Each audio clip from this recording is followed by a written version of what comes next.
Hi, I'm Jenny Vyas, artist, muralist, Scorpio.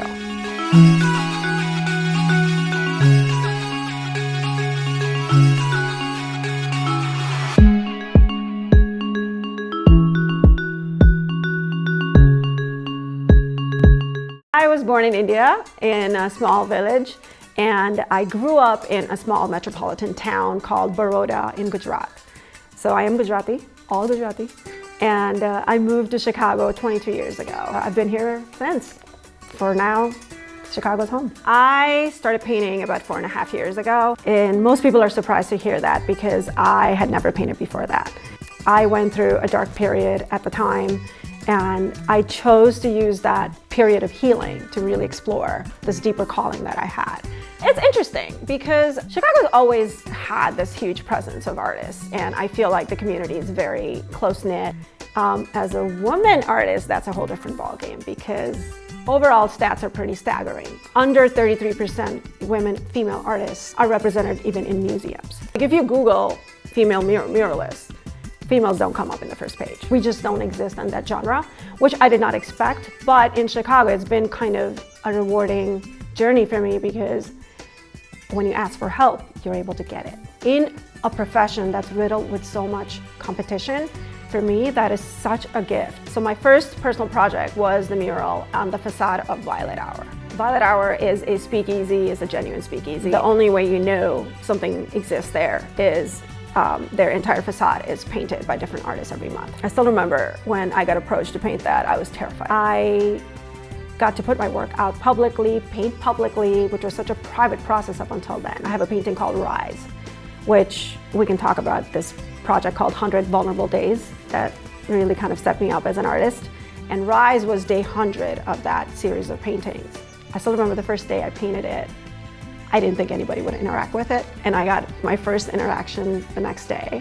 And I was in the car and I was jumping up and down. So yeah, that's where my journey started. The Federali's wings obviously are my greatest, most shareable, work over Instagram. They're Instagrammable. I hear they're all over Bumble and Tinder.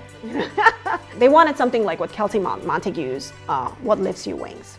Immediate reaction as an artist was, why don't you just hire her? Immediately they responded and said, well, we want you. We just want these staple wings, these signature Chicago wings that are yours. That kind of humbled me because, as an artist, you do have an ego. Everybody has an ego because you want your work to be recognized for your own style. But those wings were kind of like the starting point of my career in getting noticed publicly. Cesar Perez, who's an incredible artist.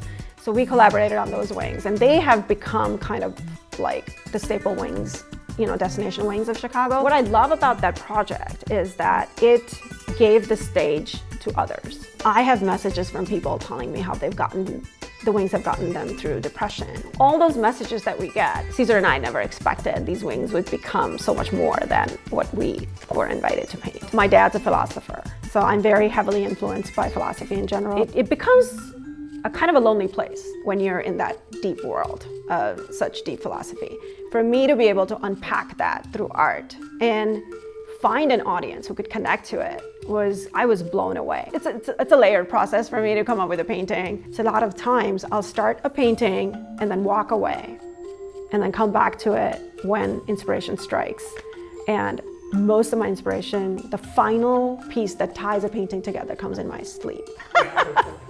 No, I need my 8 hours, man. I'm in bed mostly by 10 p.m. Coming into art the first year, I went crazy, man. I used to paint all night, sleep all day. It made me emotionally very lethargic. I'm pretty regimented now as far as my schedule goes. My morning routine starts with 7 to 9 a.m. Quiet time, reading something that inspires me. Because I started so late in life as far as painting goes, I knew I had to have a business strategy. Of course, having a business background really influenced that. One of the things that I wanted to make sure was I did not undersell my work.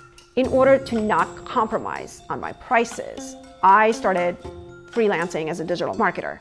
Because of that, I think people have valued me as an artist as well. Yeah, who doesn't want to go full-time with their passion?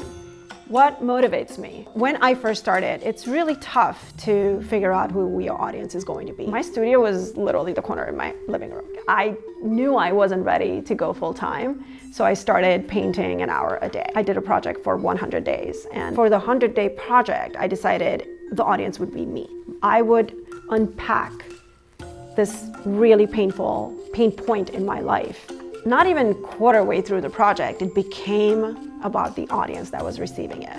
Because people started messaging me. Whatever I was painting, whatever I was sharing, it gave them hope because that's what they were going through. And I always say I talk about the journey between pain and healing, right? Like people don't want to talk about that uncomfortable place in between. And that's what I try to capture in my art. My art, it's healed me. At this point, I love that it's become other people's journey. What would I like my legacy to be? This is an interesting question because first 5 months of this year, I went through a pretty deep introverted period. I have to make a living, right?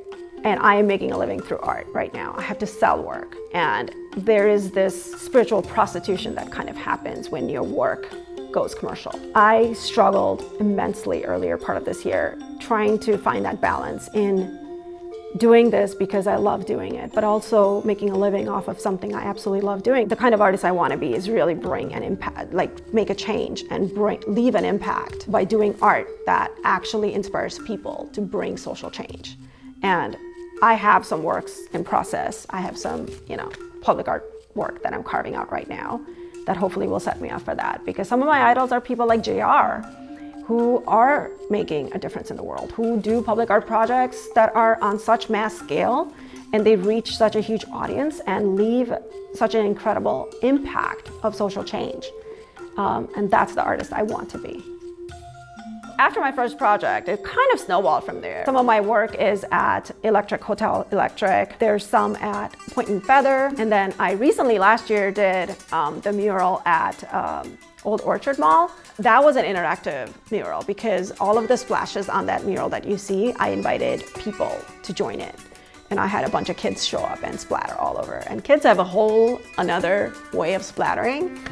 And it was just absolutely beautiful. They killed it in an hour. It would have taken me days. The inspiration behind that project was diversity. I wanted to capture this inner color, inner joy in people through that painting, and I feel like that's what it's doing. My most recent project is the mural at Rue, which is the progressive Indian restaurant that just opened in West Loop. And here's how destiny works. In November, when I saw the article about Rue coming to Chicago, I just knew I was going to do that mural. And in January, I actually got approached by someone to get introduced to them. By the time I sent them a proposal, I already had 4 concepts prepared.